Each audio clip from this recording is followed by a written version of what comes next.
It's so difficult I didn't want to cut off that conversation, and we are so fortunate to have you here. Thank you so much for coming today. I'm actually the moderator for the next panel, so I'm wearing my different hats now. You're going to see me go up here. But I would like to invite my dear guests for our second panel for the day, Leveraging Diaspora Capital. Come join me here on the stage.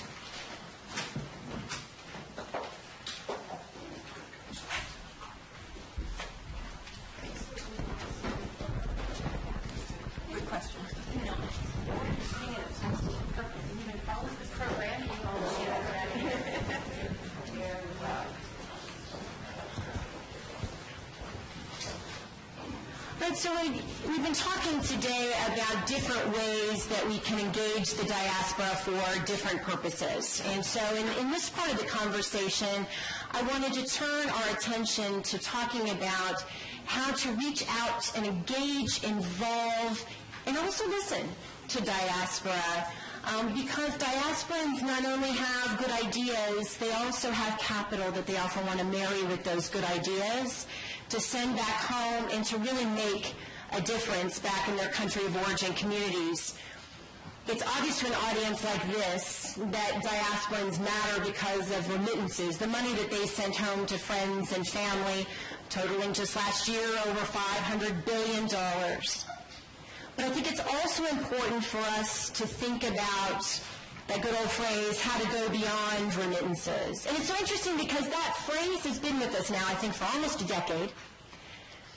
But what going beyond includes has really changed. And every day we're adding new investment vehicles, new possibilities to take diaspora capital individually and collectively to invest back in countries of origins in ways that truly do make a difference and often have spillover effects politically as well as economically and socially.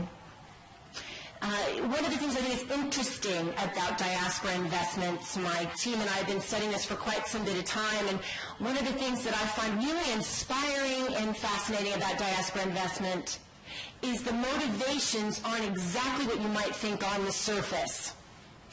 You have to really listen to diaspora communities to understand why it is that they want to invest money back home.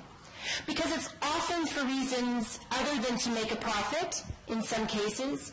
In some cases, it's for reasons to make a profit plus. We often speak about diasporas in general, especially when it relates to investment, as if they're one homogeneous group. The research that our teams have done over now 20 years has shown quite differently. The investment interest among and within diaspora communities is often very different, and it's shaped by the reasons why they left their countries, their experiences that they have in countries of residence, the types of personalities and stories that get circulated among the diaspora here, about investments that have happened on the ground, and so forth. And so I think it's very important to remember that diasporans come in many different shades and many different shapes and sizes as it relates to their diaspora investment, all of which is equally powerful, often on the ground. There's four major motivations we've identified among diaspora communities for reasons why they might want to invest. In some cases, investors are purely interested in one of these four, but more often than not, usually some combination thereof. Of course, financial, as I mentioned, but also I think equally important are emotional reasons. They're looking for that emotional return of knowing that they've invested their money in a place back home that's doing good. Third, I think we should also talk about diasporans are interested in investing often because it does help in some cases raise their social status, either among their existing diaspora communities or back home or both. And media play a very large role in helping to deliver on that investment and provide that sort of social status return. And last but certainly not least, there are some diasporans who believe that through their investments, they might have some type of political return. In some cases, it's just a perception that if they actually put their money on the ground, they might have more influence on shaping policy, They might have more access to policymakers to have more of a voice. And even in some cases, we've heard diasporans say that they believe their investments on the ground might help provide political protection to friends and family. Again, there are ideal types and then there are combination types, but the point is that diaspora investment is much more complicated, I think, than was originally understood. And the investment vehicles that have emerged in response to this knowledge, and many of you in the room actually represent, I think in many ways speak to those different motivations in different ways. I'm very fortunate to have on this panel representatives from government, some private sector organizations, as well as representation from the citizen sector, all of whom have thought very deeply about diaspora investment, entrepreneurship, ways that remittances are being used around the world to really create that impact. So I'd like to first ask each one of my panelists to just say a couple of words about themselves and the organizations and the roles that they play, and then I'll have individual questions for each of them. Great. Good afternoon. I'm Amanda Bergson-Shokop with the Welcoming Center for New Pennsylvanians. We are a private, nonprofit organization based in Philadelphia, founded 11 years ago by an Irish immigrant, and today we have served over 12,000 people from 140 countries through a variety of services around economic empowerment, mostly entrepreneurship, adult education, and employment services. Hello, Patrick Kennedy, President of Millennial Strategies. It's based in South Africa and based in Texas. Originally, we were designed to monitor and gauge millennial attitudes across the world. We've worked in 47 countries to discover exactly what millennials are thinking, which is pretty much like herding cats. And but we moved on to kind of understanding and looking at hard-to-reach niche audiences in terms of polling, measuring their attitudes, figuring out how to market to them, because that actually is aligned in terms of the millennial values. Most of the diaspora communities are pretty young in general, so we've been looking in Texas with political groups there and also with ARIA in terms of looking at better ways to reach these difficult-to-reach communities. Pass it back. Hi, my name is Nandini Adivadeshwara. I work for the U.S. Agency for International Development. We are a federal agency that provides international development to 60-plus countries around the world. I belong to the digital development team, and my area of focus is digital financial services, which I'll talk about a little later. Hi, my name is John Samuel. I'm the Director of Products for a company named Homestrings. Homestrings is an online platform for diaspora and impact investing. We help the diaspora make a difference back home. We have around 3,000 active members on our platform right now with 100 different investment opportunities. Primarily, most of our investments right now are focused on the African diaspora, but we are growing and expanding our reach to new markets and new regions. We're based out of London, but we've just launched in the U.S. in the last month, and hoping that we can attract the diaspora communities here in the U.S. to help make a difference back into their home countries. Let's now move into sort of individual questions. Amanda, can we first talk a little bit about remittances? You know, you work with many different diaspora communities. What have you noticed about the different communities in terms of remittance sending behavior? Are there differences? Are there cultural reasons for that, or is it just about access? Yeah, I'm glad you asked that question. I want to go back to something you mentioned before about the four major motivations. It was really interesting to hear that because what it brought to mind were the business movement towards triple bottom line businesses. And so what this makes me think of is that diaspora communities are kind of at the cutting edge of identifying that there are economic reasons to do things, but then there are other reasons. And often those reasons are commingled. They're not really possible to separate. And that's certainly something that we see. I would emphasize really three factors: trust, efficiency, and adaptability. So trust, you're not just sending money, right? It's not just a mechanism for transferring money from one place to the other. If that were the fact, we could just rely on money transfer organizations and that would completely do it. But it really is about being able to trust the mechanism by which you're transferring that money. So I'll give you an example. There's a small street in Philadelphia, West Philadelphia, where there's a a bank with a little sign and a small window with two tellers, and the sign says BHS. Now this is the Housing Bank of Senegal. And you can go there not because you're going to open a bank account and then use it to spend your American dollars in the United States, but because you can use it to establish the ability to pay a mortgage in Senegal, which might be for a home or a property that you own, but might be one that somebody else owns. So that's one example.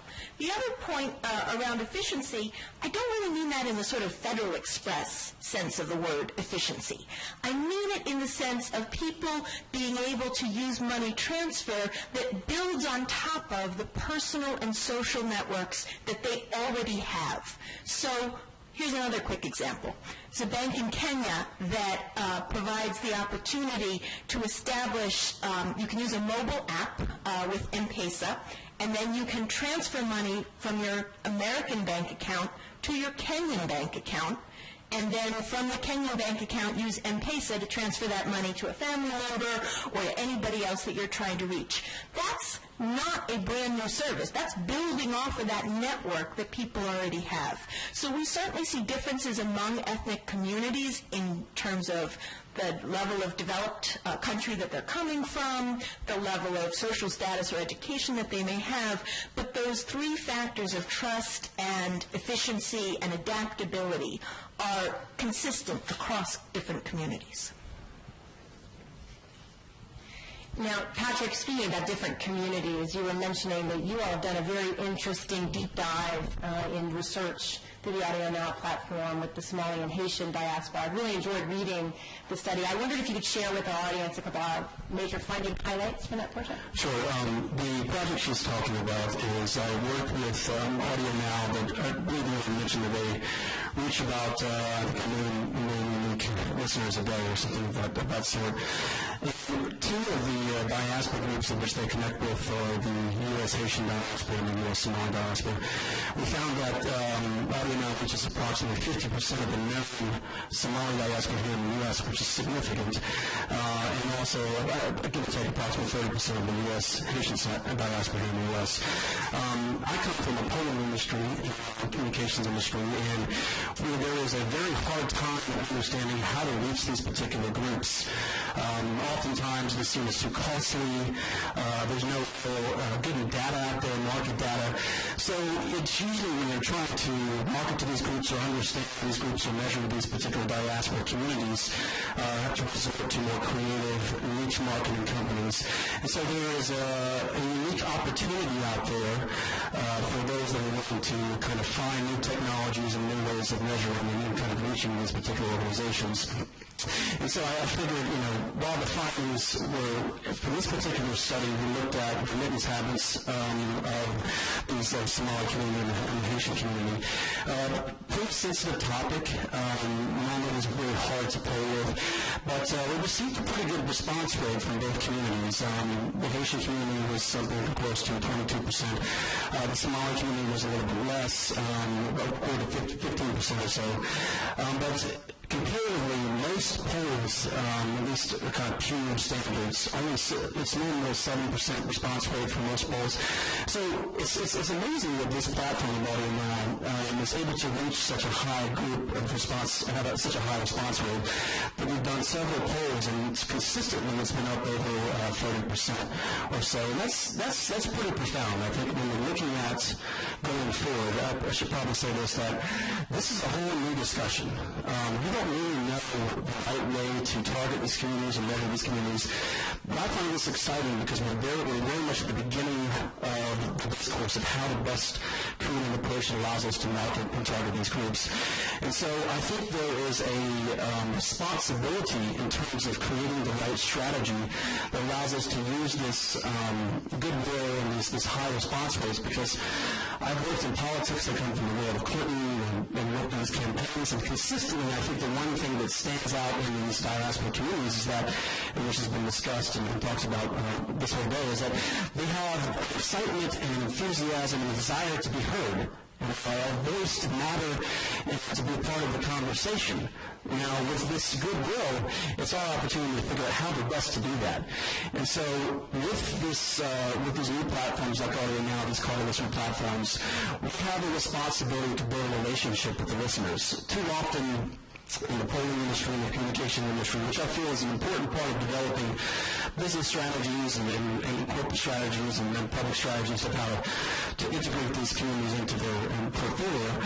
We need to really focus on building a relationship with these listeners, because too often it's about throwing these questions out there, using them, and then the response rates will trickle off. Like I said, we're very much in the frontier of polling these particular groups, and we're eager, and so we have to develop a strategy that allows us to build a relationship with the listeners, which is why I think that working with radio organizations and community organizations that have particular influence and trust factor when dealing with these groups is very critical as we're trying to feel out each other, one in the industry and one in the community and one in the individuals, to really leverage individuals like radio broadcasters that have a voice, that have a certain amount of trust in the households of these individuals, to create a strategy going forward. And I think that in terms of the polling exercise, it's really finding a way to be perceived as an asset, and not just kind of throwing out there and then throwing different memes out there and different kind of marketing strategies out there, but really asking them and determining to listen. Again, there's a strict dichotomy of the way that I think the corporate world of polling and good political polling is perceived. I mean, one is you really want to listen to these people and invite them into the conversation instead of just kind of constantly bombarding them with issues. So there needs to be a strategic, measured, balanced approach in how we go forward in this. And I'm not sure what the right answer is, but I think it's pretty exciting. There's a lot of corporations and companies are interested in those groups. I mean, politically, economically, they have a lot of value.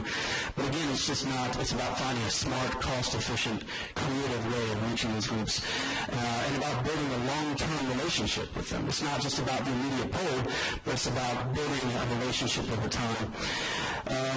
I'd also say that one of the interesting things, I did a real project with a group of political folks in Texas, and we were looking at landscaping, the progressive landscape, the changing landscape, especially around the emerging Hispanic, Latin American community there, because it's kind of on the cusp of turning progressive, and one of the things we're finding in polling is that one of the interesting things is values are more important. They have a better role in determining and predicting behavior than traditional questions relating to living views, et cetera. But really understanding the value system in these particular communities is very, very important. So when you're designing a question or you're designing a strategy, you have to think comprehensively about what values this particular community is aligned with. Because I feel that, for example, this group in Texas, we did a whole long the values polling, and it's called the Schwartz model. You can look it up in there. It's more academic in nature, but it's very interesting that it allowed I think this election would be determined. The whole polling, the whole messaging was really geared towards what we found in the value-based community, and so I think that even if we're looking at one of the things I do is looking at millennial values. So it doesn't matter. I think the point of what I made earlier was that, yes, it's a very heterogeneous, every diaspora has its own unique strategy. So you can't create a comprehensive polling communication strategy for diaspora community in whole. There has to be one that's specifically tailored towards each individual diaspora.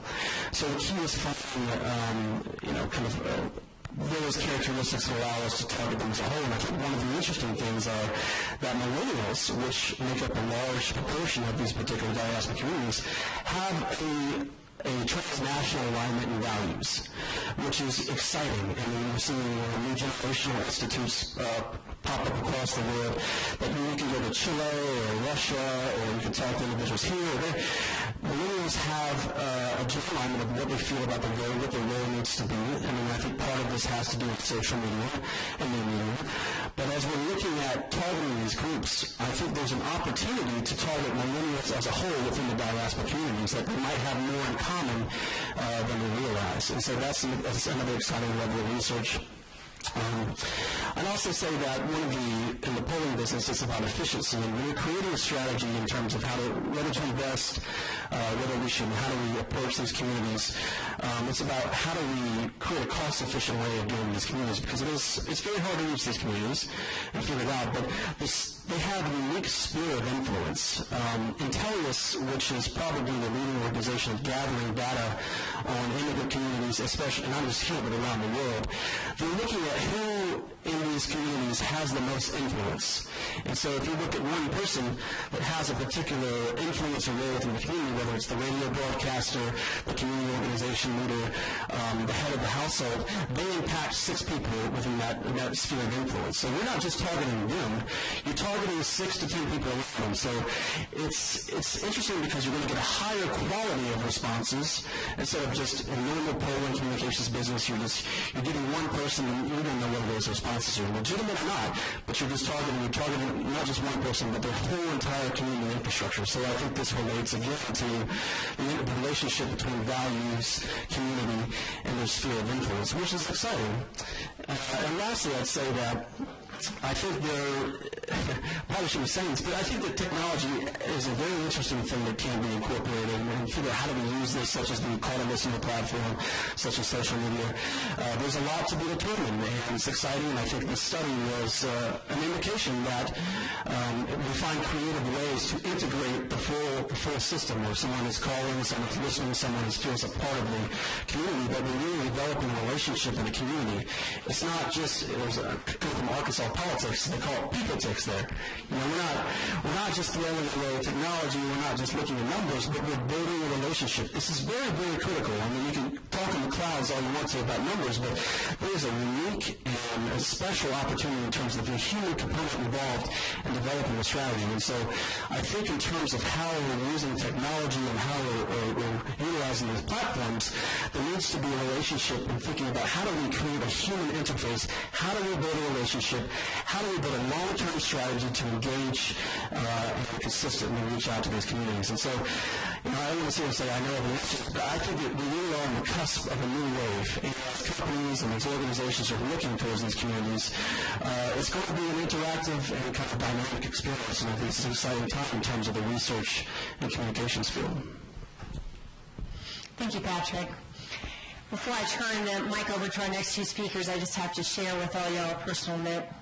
The next 2 speakers are former GW students, and they're actually former students of mine. It is such a great honor, and one of the best thing about the kind of job that I have, that you get to have really great conversations with students in the classroom, and then you get to see them go out into the world, live their dreams, and really make the world a better place.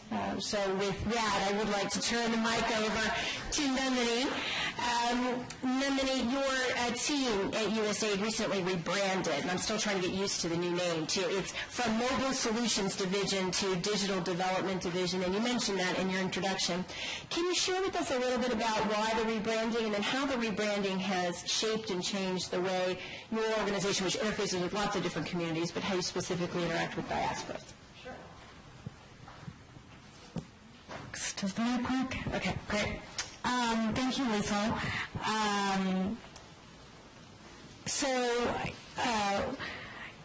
Mobile technology is not new. Our colleague at the Voice of America talked a little bit about the little device that has kind of changed everything for them. Sort of talked to us about pretty impressive numbers about the ability to reach more people with mobile technology. And as you all probably know, the numbers are pretty astonishing in the number of mobile devices that currently are in existence today, and related to that, active SIM cards, which really do count for the number of people that have access to mobile devices, although they may have 2 or 3, which many do, and I see lots of nodding of heads in the room. So in June of 2011, we in in the U.S. Agency for International Development were asked to start this team called the Mobile Solutions Team. It was headed by, and it currently still is, by a woman named Priya Jaisinghani, who is worked at the Gates Foundation and helped start lots of sort of digital strategies in development. And there was this kind of realization that there were a lot of mobile things going on at the U.S. Agency for International Development, USAID, and there was no sort of center of focus for all those things happening. And so around June, July, August of 2011, a new organization was created called the Mobile Solutions Division. And we realized quickly that we couldn't be all things mobile to everyone, and there were lots of teams doing very important work all over the agency on mobile work, and so we decided to focus on three areas. One being increasing access to mobile and broadband technology to all, because as you all probably know, the poor, especially women, especially people in rural areas, do not have access to mobile technology. And in fact, if you're a woman in a developing country, you're 20% less likely to own a mobile phone in that country. If you're a woman, you're less likely in a household to own a mobile phone. They may be even up to 3 phones in a household before you have access to a mobile phone. So that's one area that we decided to focus on that's really important. The second area being mobile money or mobile financial services, the ability to use a phone. Amanda referenced M-Pesa earlier and how much of a game changer that's been, not only in its ability to allow the poor to make payments to each other and others, but also to on existing platforms, just like Amanda talked about, to allow a lot of other entities to enter the payment space and help the poor make payments. So, that being sort of launched all across the world, and talk a little bit more about that. And then mobile data services. So real-time data, being able to access information quickly on the ground in developing countries versus paper and pen monitoring and evaluation, which we've done in the past for decades and decades and decades. So those were our 3 areas of focus. And as time went on, we realized, being branded Mobile Solutions and being branded the Mobile Money Team didn't really define who we were. We were quickly not talking about ourselves in that way. We were talking about using digital platforms. If you specifically look at the payment space, which, of course connects to remittances, and I'll make that connection in a minute or two, there are lots of countries where actually card-based payments are much more popular. If you're in Latin America, if you're in Mexico or Colombia, it's much more likely that there'll be a point-of-sale device at your local mom and pop than in a common store in Kenya or in Uganda. And so for that reason, we want to be able to reach the poor in a variety of ways of accessing them. And so that was quickly realized that it needed to be really more about electronic and digital payment services that would reach sort of a larger number of the unbanked or the poor. I'm going to really focus my answer to Lisa's question on this work in digital finance.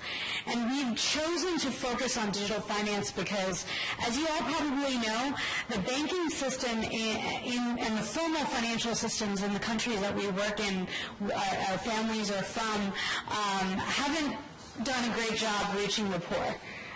There are still 2.5 billion adults in the world that do not have access to formal financial systems.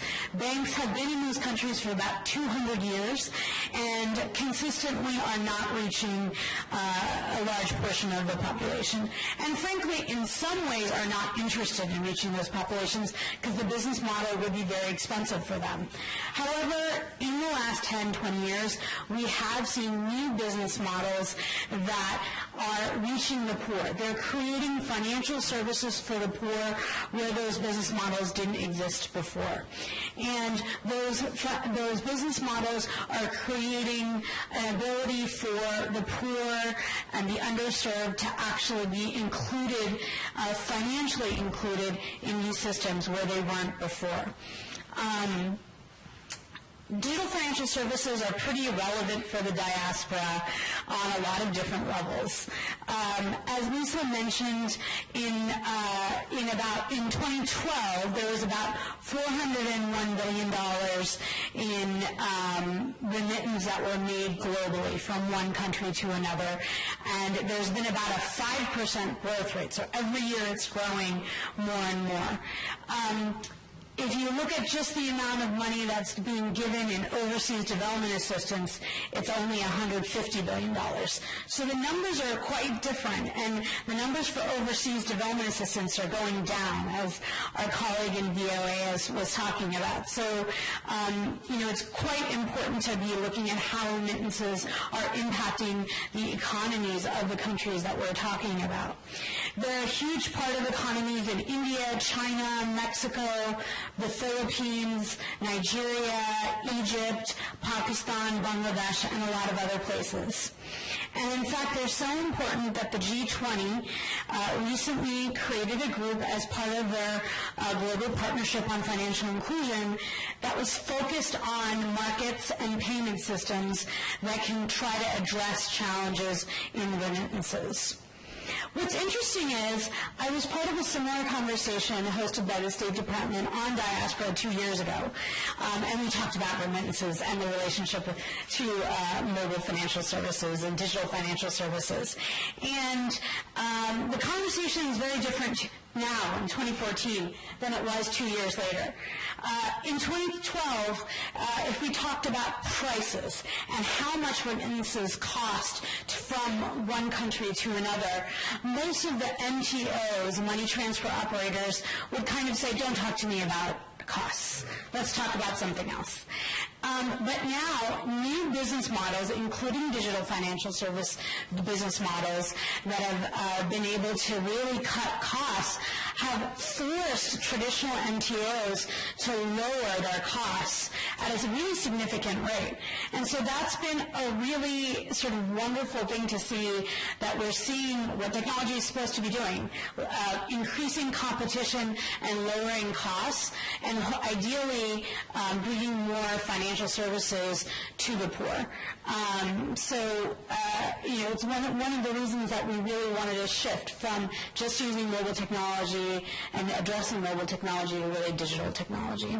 So I feel like I've spoken a lot. So I'll take a pause here. I'm sure there'll be lots of questions, and please do ask. Thank you so much. Next, I'd like to hear from John. John Samuel is representing HomeStrings. John, can you talk a little bit about what is HomeStrings, what types of offerings are on the platform now, and most importantly, how does HomeStrings use media in order to truly engage its audience? Okay, yeah. Well, I'm first going to take this opportunity to thank Liesl, because without Liesl's research, I wouldn't be here and HomeStrings wouldn't be here at this time. Around 3 years ago, Liesl's research, I actually emailed Liesl to find out about GW, and she sent me all this research on Diaspora. I had no idea what Diaspora research was, and listening was. I had no idea. I was just excited to get an email from the dean. So I was very excited, and at the same time, I had no idea it was going to change my life. I had been in Africa. I started a company in 2009, a telecom infrastructure company in Cameroon, with a $20,000 investment. We generated $12 million in revenue the first year and $2.4 million in profit. And what was more impressive was that we employed 27 local leaders. And we got rid of all the expats and focused on a Cameroonian-based team. And that success allowed me to move up in my career. At the same time, Eric Guichard, the founder of HomeStrings, was looking at the diaspora as an investment opportunity. There's a lot of diaspora affluent and who want to make a difference in their home country. And he had an idea about the HomeStrings platform. And at that time, he was thinking about a social aspect of what influences the diaspora investments. And as Liesl mentioned, there's several different things that impact the decision making that the diaspora make in their investments. And one of those things was a social aspect, and the HomeStrings platform embraces a social media sense of infrastructure. On our platform, we have fact sheets where you can find out more about the different investment options, just like many of your other typical investment firms.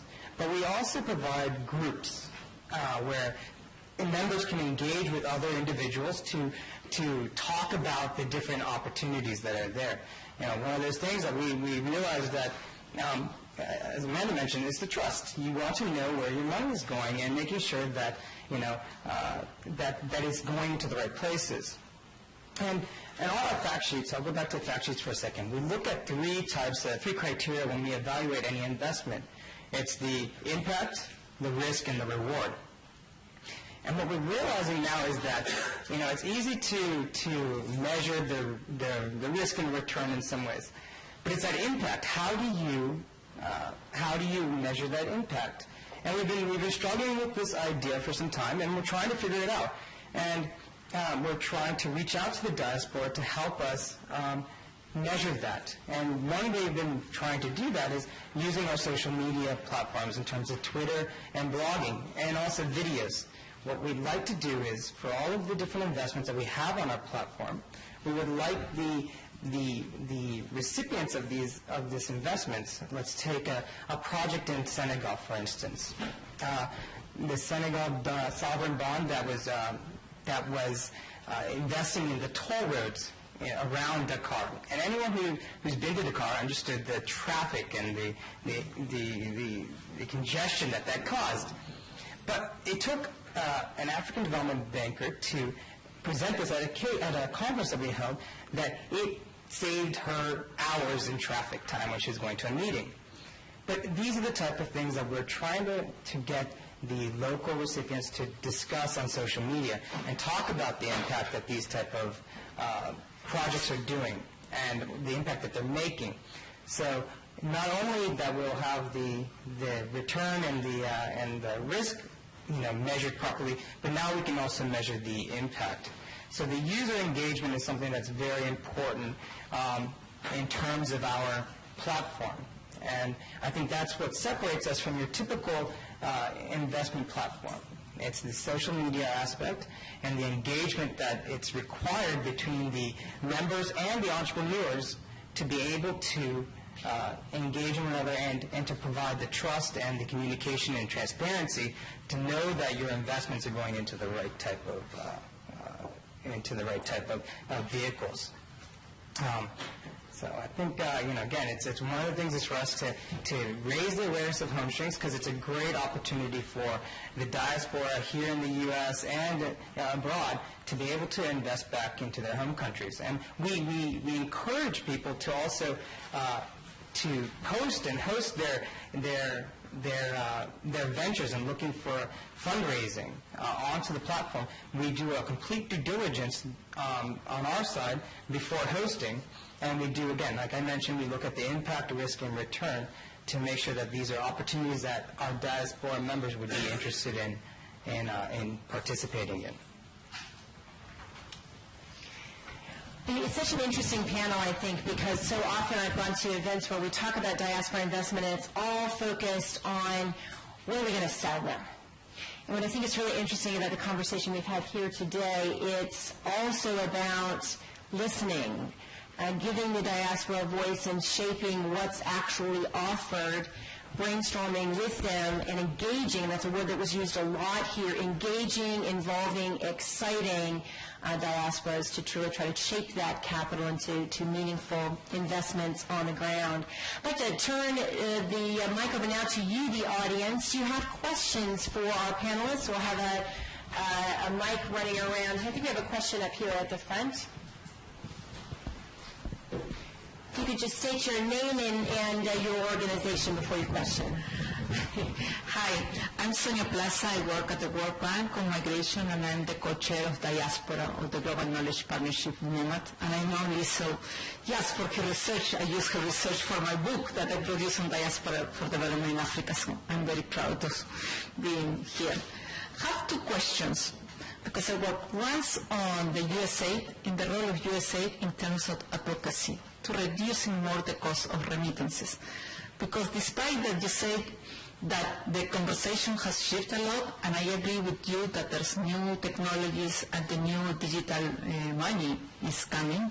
That only has been in effect mainly in internal remittances, because that's the big revolution in M-Pesa, reaching really the poor. But when you talk about international cross-border remittances to deliver mobile, still we have very serious barriers in terms of telecom monopolies or in terms of the anti-money laundering. And just to tell you, we promoted as a World Bank the G20 and the G8, the G20 5x5 reduction. And we are trying even now for the post-2015, because the goal is going to be end in 1 year or 2 years, to see if we can reduce more. You don't know how much opposition we are still having, because this is possible. To send money from UAE to India is very cheap. No? And now with Zoom, as you say, new technologies on the internet, Zoom has increased the competition in a lot of the markets. So I would like to get your views what USAID is doing in terms of advocacy to reduce the cost of sending remittances, and even more in Africa. In Africa has been completely sticky for 12%. And then I did a lot of focus groups on diasporas, with different diasporas all over the world, and again the issue is the trust. I would like to see how Homestream is addressing this trust of the diaspora. Thank you. Thank you.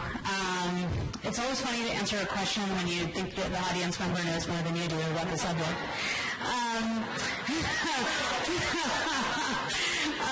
So from my understanding, we are a federal agency paid by the U.S. taxpayers. Sounds familiar, right? And so we have to be a little careful when we talk about advocacy, right? I do think that an incredibly important guiding principle for us, and the reason that we have such great focus on digital financial services, is that they should be affordable. When you say they're financially inclusive to the poor, they have to be affordable to the poor. Transaction costs, both to the sender, but really also to the receiver, have to be, whether they be international or domestic, it's incredibly important that those fees are low and affordable. Otherwise, what's the point? It's just not accomplishing the goal that we have set out to accomplish. I think that what we try to do is make sure that we create public goods, we invest in public goods, and invest in the creation of technical systems and business models that can demonstrate to private sector actors, because at the end of the day we rely on private sector actors, on how there can be the creation of business models that actually can have low transaction costs, both internationally and domestically, that can have that end product that you're talking about. I will say, and if those of you are really interested in nerding out on this particular subject, CGAP, the Consultative Group to Assist the Poor, is a fantastic organization out of the World Bank that focuses on a variety of issues, but specifically branchless banking, and has several fantastic individuals that do a lot of work on here, including Juan McNor. And they have publicly available slides, about 68 slides, so it will take some time to read, but very good information about different business models that are addressing remittances digitally across the world. They came out in 2013, and we discussed a few business models that were focused on Africa that have reduced the cost of remittances in Africa and have forced traditional MTOs to also lower their costs. So some of those things are happening, but probably you're right, and not at the rate that we'd like them to happen. So happy to talk a little bit more offline about what I know and what we think is happening, but I think it always has to be part of the discussion. And in terms of the trust aspect, on the Homestreams platform, we look at fixed income products. So we look at bonds and funds. So that limits some of the trust aspect. And when we look at some of the investments, we also look for guarantees. We would like to have a guarantee that's highly recommended. And we look at past track record of the promoter of the vehicle. So these are the type of ways that we can to limit that risk for our investors. In the future, we're also going to be looking at providing index funds and different types of products that can mitigate the risk across a wide range of vehicles. So I hope that helps. Yep. Just on the way in here on the trust issue, one of the things I work with Homestrings, the Calvert Foundation is another excellent example of an organization that is offering investments to the diaspora communities and so on. One of the things that comes up in a lot of conversations is about thinking about offering products in more of a life cycle kind of mode, where you want to build trust first with the community. And often this does mean a fixed income security that has a fairly quick maturity rate, for example, that is a demonstration project in many ways to the diaspora community to help build your brand, build that reliability, and really kind of socialize this very new way of investing back home. And I think that's how we have to kind of see it, is that there's going to be a product life cycle, I think a product proliferation of these types of diaspora portfolio investment opportunities, but we have to recognize that we have to take baby steps first. Yeah, so again, Harold Isaac from Quisqueya.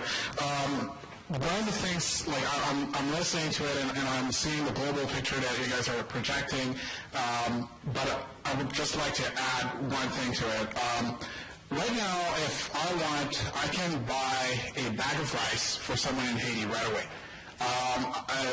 Today, I just walk up to one of the remittance. They sell direct products to they will bring it to their door, and right now that is even creating problems because people are like they're home and they're receiving like a truckload of stuff that coming their way that have been imported, but they get it and the whole neighborhood sees that they've just received and it creates like all sorts of social tension because of that, or they get the money, or they get all sorts of other potential services. The issue that I've been hearing, and I've voiced it earlier, but the issue that we've been hearing is that money that has been transferred over to these countries, that's one thing. Technically speaking, it's being done right now. It's consistent. However, the money doesn't stay in Haiti. It goes back because we're just buying imported goods. So people are either receiving imported rice, they're receiving imported beans, imported everything that are stored in a warehouse, and you pay here and they deliver it for you there. The issue that we have, and someone mentioned, when you mentioned trust, Haitians have been victims of all sorts of scams over the past years. And if you'd say, hey, you know what, instead of sending that money just for food or, like regular expenditures, why wouldn't part of that money go to some sort of investment fund or some sort of a bond? And the reaction will be, well, how can I trust that thing? And in a way, I think it's a good thing we're all here because they did have a way to express that. And it's a big concern for them because there was a big scandal about 5-10 years ago where people were scamming Haitians into cooperatives, as they call them, and they would have a return of 10% per month. And people would they started. It was a pyramid scheme.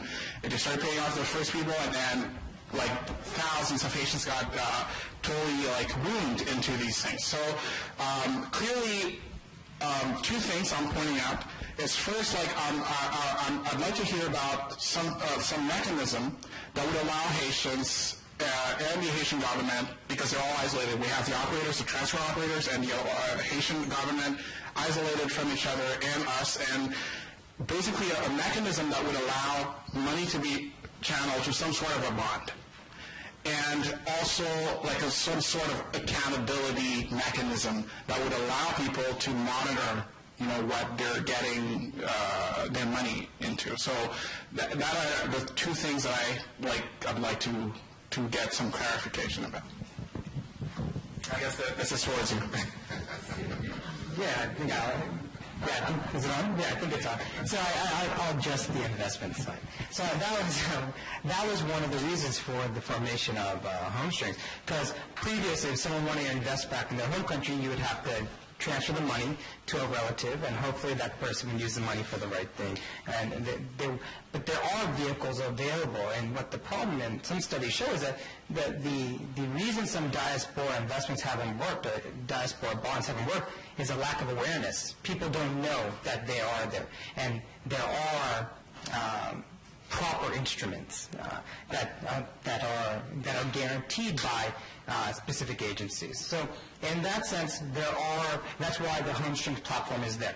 We provide an outlet for investors to invest in these type of bonds, sovereign bonds, commercial bonds, or mixed bonds.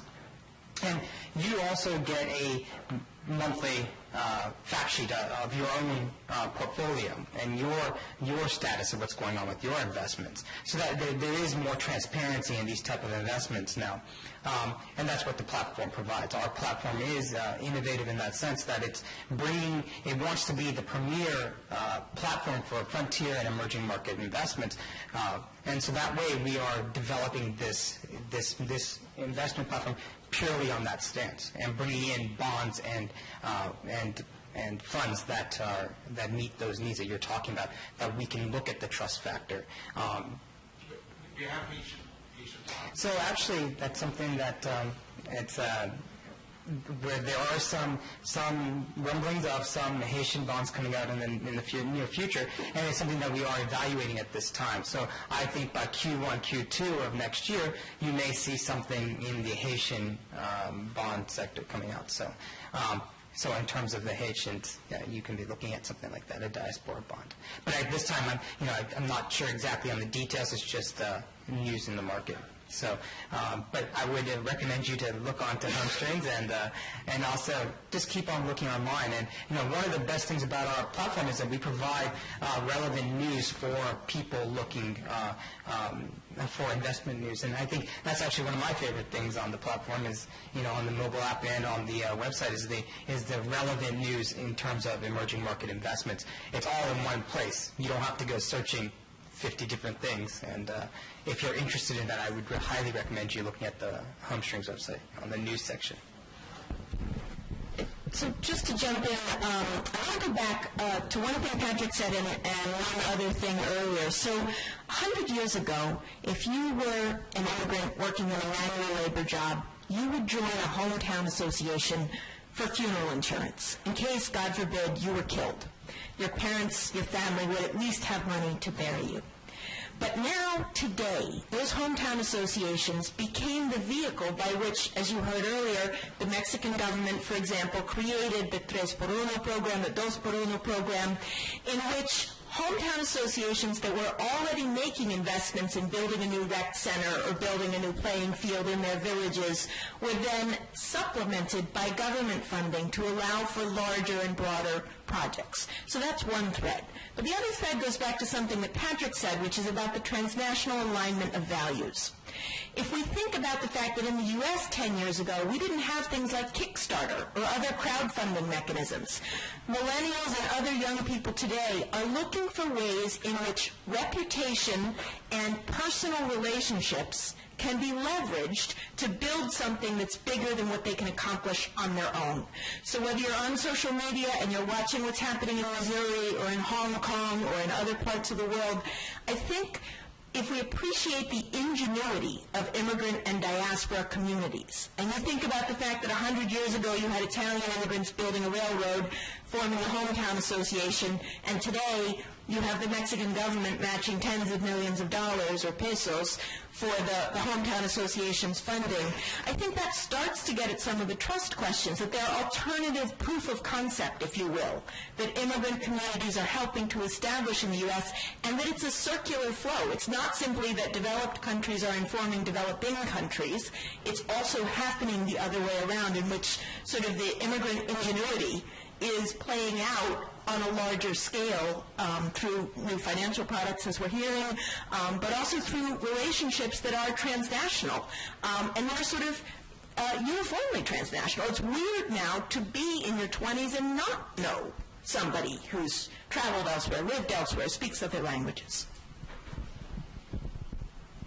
I think all that is very true, although I have actually been in contact with some of these folks that are talking about this Haitian sovereign bond that's supposedly due out in January.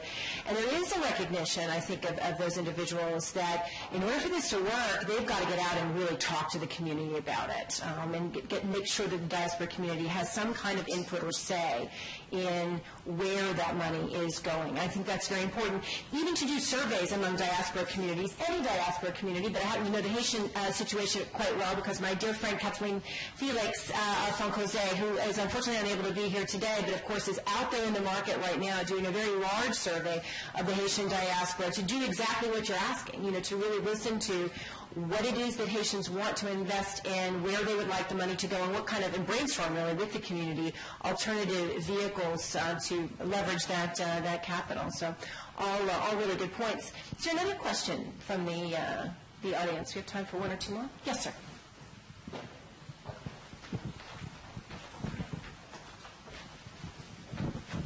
My name is Marcelo Bosco from Odional, and I'm also a hyphenated American or diasporan, as Dr. Radio put it.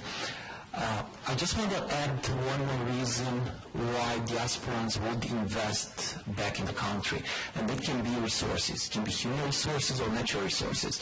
And Odional is an example for that. We have a 12 people strong team of mobile developers back in Romania, and that's mostly for the talent. Try to hire a mobile UI UX designer in DC and see where that gets you. So you might have a special skills, special resources back in the country, and that might be a reason for you to invest. Yeah, that's a very good point. Very, very good point. Any other questions or comments? Please. Just 1 second, let the mic come to you.